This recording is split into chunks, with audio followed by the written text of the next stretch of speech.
आज मैं आपके बीच में 3 प्रश्न रखूंगा। पहला प्रश्न है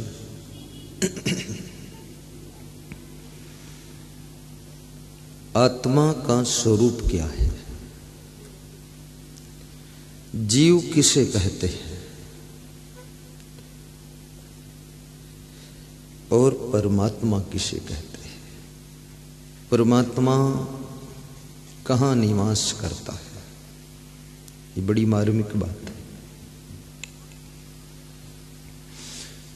कबीर साहब से, तुलसीदास से, चाणक्य से, कृष्ण से, उपनिषद के ऋषियों से ये प्रश्न पूछा गया है कि आत्मा कौन है और परमात्मा कौन है? ये परमात्मा कहाँ रहता है, भगवान कहाँ रहता है? ज्यादातर लोग मानते हैं कि भगवान ऊपर रहता है,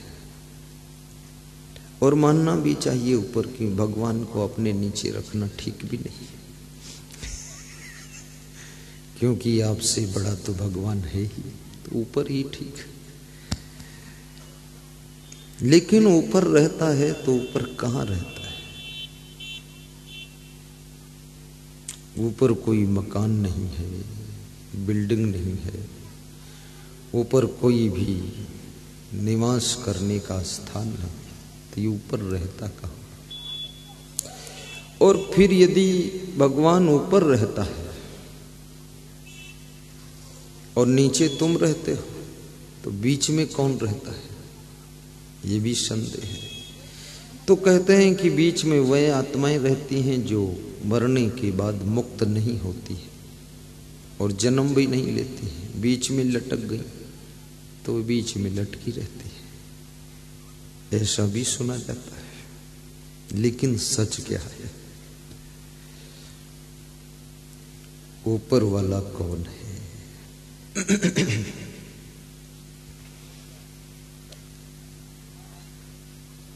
और भगवान के भय से भी बहुत लोग पाप नहीं करते।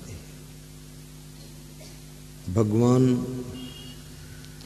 के प्रेम में भी बहुत लोग पाप नहीं कर रहे। भगवान की भक्ति है इसलिए वे पुण्य करते रहते हैं। भगवान की मान्यता भी इंसान को सुधारती है। भगवान मिला कि नहीं मिला, कितने लोग कहते भगवान भगवान है नहीं, सब देख लिया कहीं मिला नहीं। तो उनसे पूछा गया कहाँ कहाँ देखा? बोले तीर्थों में भी ढूंढा, मंदिरों में भी ढूंढा, और चारों धाम में ढूंढा, जंगलों में, कंदराओं में, पहाड़ों में, गुफाओं में, लेकिन भगवान मिला नहीं कहीं। और कितने लोग कहते हैं जो भी भगवान है सब यही है, और क्या है, कहाँ है? तो यही है तो यहाँ कहाँ है? कितनी स्त्रियां कहती हमारा पति ही भगवान है, झंझट खत्म कर दिया है। अपना भगवान घर ही में रखती हैं, जब चाहती तब बेलन से बेल कर रोटी खिला देती हैं। थोड़ा गुस्सा होती तो भगवान की पीठ पर एक बेलन भी मार देती भगवान। लेकिन आज तक स्त्री ने तो पति में भगवान का रूप देखा है, लेकिन पुरुषों ने स्त्रियों में नारायणी का रूप बहुत कम देखा है। वास्तव में यदि नर में नारायण है तो नारी में फिर नारायणी भी है।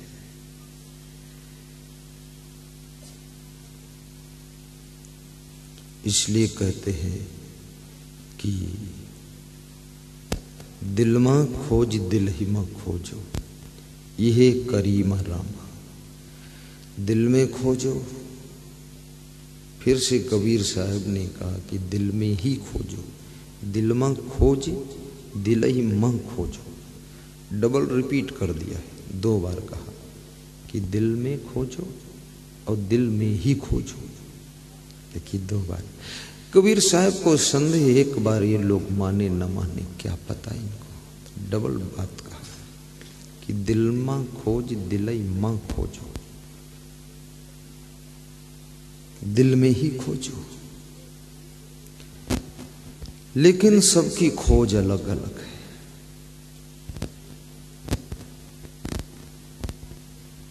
कोई ध्यान लगाकर भगवान को खोज रहा है। क्या ध्यान से भगवान मिल सकता है? बहुत मुश्किल का विषय। और जिसको ज्ञान नहीं है उसका ध्यान कैसे लग सकता है? अधिकतर लोग ज्ञान नहीं है और ध्यान लगाते हैं, तो ध्यान कैसे लगेगा? आंखें मूंद कर बैठते हैं और कभी कभी कहते हैं कि जब मैं ध्यान लगाता हूं तो मेरा मन बहुत चंचल हो जाता है। तो उनसे पूछो जब ध्यान नहीं लगाते हो तब? बोले तब थोड़ा बहुत ठीक भी रहता है, लेकिन ज्यों ही आंखें बंद किया त्यों ही खतरनाक चंचलता करता है। और ये मन चंचल, इस मन के लिए भी कबीर साहब कहते हैं ई मन चंचल ई मन चोर। इसको चोर भी कहा कबीर साहब। क्योंकि चोर इसलिए कहा ये चुपके चुपके इधर से उधर निकल जाता है, इसलिए इसको चोर कहा कि ये मन चंचल भी है और चोर भी है। ऐसे आप बैठे हैं तो आपको मैं देखता हूं तो मैं नहीं कह सकता कि तुम्हारा मन चंचल है, लेकिन तुम जानते हो अभी मैं यहां प्रवचन सुना रहा हूं और तुम 200 किलोमीटर से भी आए हो, 20 किलोमीटर से भी आए हो, लेकिन तुम बैठे हो बड़ी श्रद्धा से आए हो। टेम्पो में, ऑटो रिक्शा में, कार में, मोटरसाइकिल में, इन किन प्रकार वाहन संसाधन का सहारा लेकर आए हो, लेकिन यहाँ मन चंचल है। यहाँ भी, यहाँ कभी कभी मैं आपको दिखाई देता हूँ, यहाँ कभी कभी नहीं दिखाई देता हूँ। तो मैं क्या गायब हो जाता हूँ? मैं गायब नहीं होता, मैं यहीं बैठा रहता हूँ। लेकिन कभी कभी मैं दिखाई देता हूँ और कभी कभी थोड़ी देर तुमको ये फूल दिखाई देते हैं, मैं नहीं दिखता हूँ। और कभी कभी पीछे पर्दा दिखता है और कभी कभी आपको, तुम बैठे तो यहाँ हो लेकिन तुमको तुम्हारा घर दिखता है, तुम्हारी गाड़ी भी दिखती है। और अलग अलग अगर बैठे हो पति पत्नी तो कभी कभी तुमको तुम्हारी पत्नी भी दिखाई देती है कि बैठी किधर है, कहीं पीछे निकल तो नहीं गई है। क्या भरोसा पत्नी का। कितने लोगों को भगवान का ध्यान तो कम लगाते हैं, अपनी पत्नी का ध्यान ज्यादा लगाते हैं। कितने लोगों की जिंदगी तो पत्नी को बचाने में ही पूरी निकल गई है, और कितनी स्त्रियों की जिंदगी पतियों की टेंशन में गुजर गई है। पतियों को संभालते संभालते पत्नियां थक गई है। घर संभालने में नहीं थकी, बच्चों को संभालने में नहीं थकी, कपड़ा संभालने में नहीं थकी, सामान संभालने में नहीं थकी, लेकिन कितनी स्त्रियों को रावण जैसा पति मिल गया, उसको संभालने में बहुत थकान आ गई है। वो संभलता ही नहीं है, कुछ न कुछ बलबलाता रहता है, चिल्लाता रहता है। कहीं दारू पी कर आ जाता है, कहीं सिगरेट पी रहा है, कहीं कुछ और गलतियां कर रहा है। और जोड़े में कोई भी गलती करे, पति पत्नी का जोड़ा हो या पिता पुत्र का हो या भाई भाई का हो या देवरानी जेठानी सास बहू का जोड़ा हो या गुरु शिष्य का जोड़ा हो या ससुर दामाद का जोड़ा हो या दुकानदार और ग्राहक का जोड़ा हो, दोनों जोड़ा में कोई एक गलती करे तो दूसरे का भी बहुत डिस्टर्ब होता है। इसलिए कहते हैं शादी भी सोच समझ कर करना चाहिए। किसी लड़के को देखा थोड़ा चक्कर मकर कर रहा है, आंखें मटका रहा है और मुंह थोड़ा ठीक ठाक दिखाओ, उसमें तुम अगर फंस गए, शादी कर लिया, कोर्ट मैरिज, लव मैरिज, बेवकूफिक मैरिज, मूर्ख मैरिज, भाग गए, ये कर दिया वो कर दिया, तो वो बात को तुम बहुत चिल्लाओगे। क्योंकि ये जो तुम्हारा पति बनने जा रहा है, इसकी तो अभी शुरुआत में ही बड़ी चंचलता है इसमें। तो जिस दिन शादी हो जाएगी उस दिन क्या ये सुधर जाएगा? ये तुमको भी धोखा देगा, फिर इधर उधर चंचलता करेगा। ऐसे लड़की को भी किसी लड़के में बहुत जल्दी आकर्षित नहीं होना चाहिए, और लड़कों को भी किसी XYZ लड़की में भी आकर्षित मत हो, क्योंकि ये आकर्षण बहुत जिंदगी को बिगाड़ देता है। शिक्षा भी अधूरी रह जाती है, पढ़ने में मन नहीं लगता है, और माँ बाप अपमान के घूंट पीते हैं, और तुम्हारी जिंदगी का रास्ता भी बिगड़ जाता है। कहाँ आकर्षित होने से हमारे जीवन में दिव्यता, सभ्यता, उज्ज्वलता, पवित्रता, शालीनता ये बढ़ेगी, और किस व्यक्ति में आकर्षित होने से हमारी जिंदगी बिगड़ेगी, ये बात समझना है।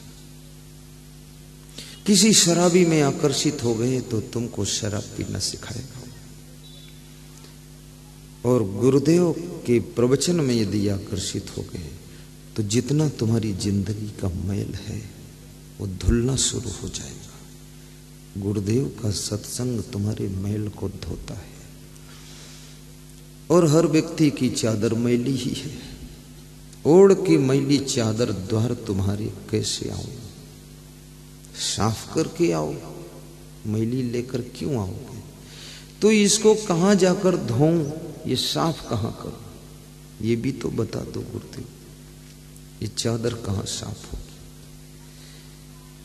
गंदा नाला का पानी कितना ही गंदा है, लेकिन गंगा जी में शामिल हो जाता है तो बहते बहते बहते बहते प्रवाहित होते होते कल कल कल कल कल कल की आवाज करते करते वो गंदा नाला का पानी भी गंगा जल जैसा निर्मल हो जाता है, पवित्र हो जाता है।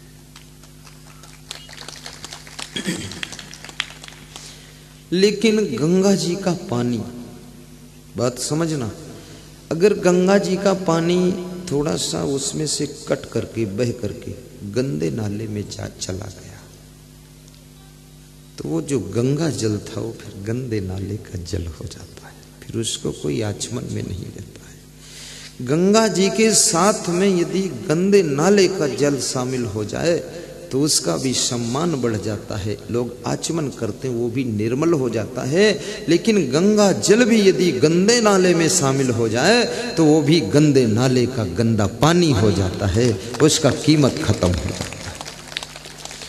इसलिए जीवन में ये भी बात याद रखना, हमें शामिल किस में होना है, जुड़ना किससे। अभी तुम नरेंद्र मोदी के साथ में फोटो खिंचा लो खड़े होकर के, फिर नरेंद्र मोदी चले गए, तुम चले गए, और उस फोटो को फेसबुक पे डाल दो, व्हाट्सएप पे डाल दो, यूट्यूब पे डाल दो, आपके पास में बहुत से कमेंट आ जाएंगे कि धन्यवाद है भाई, भाग्यशाली हो, प्रधानमंत्री के साथ आपका फोटो देखा हूं, बहुत अच्छा है।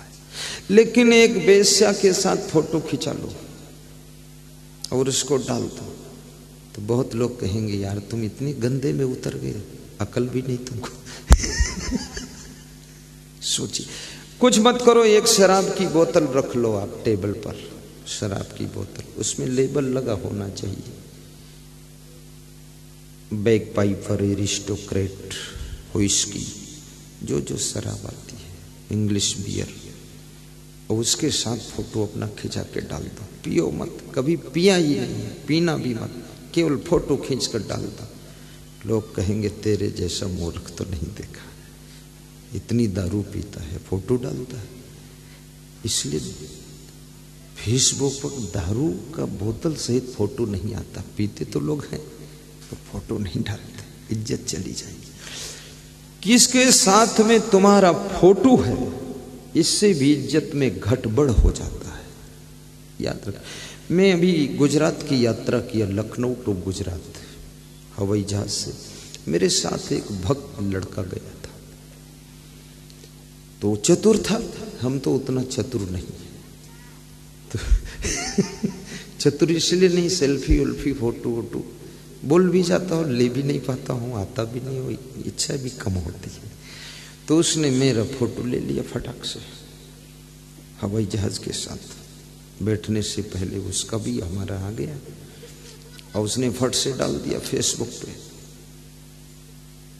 10 मिनट के अंदर फेसबुक में कम से कम 500 लोगों ने उसको देख लिया और पेमेंट लिख दिया। एक व्यक्ति ने एक लिखा, मेरे से पूछा, मेरे मोबाइल में आया कि ये साथ में कौन लड़का खड़ा है। अब उसका उत्तर देना भी मुझको नहीं आता था, फिर क्या दबाऊं तो उत्तर हमने तो कुछ बताया नहीं, जो खड़ा है खड़ा रहेगा। लोग सोच रहे थे अरे इतने बड़े संत के साथ ही कितना सौभाग्यशाली जो हवाई जहाज में यात्रा किया और साथ में फोटो आ गया है। इसलिए फोटो भी सबके साथ मत खिंचाइए, अरे गहरे नथु खैरे वगैरह सबके साथ, जंतर मंतर तंतर।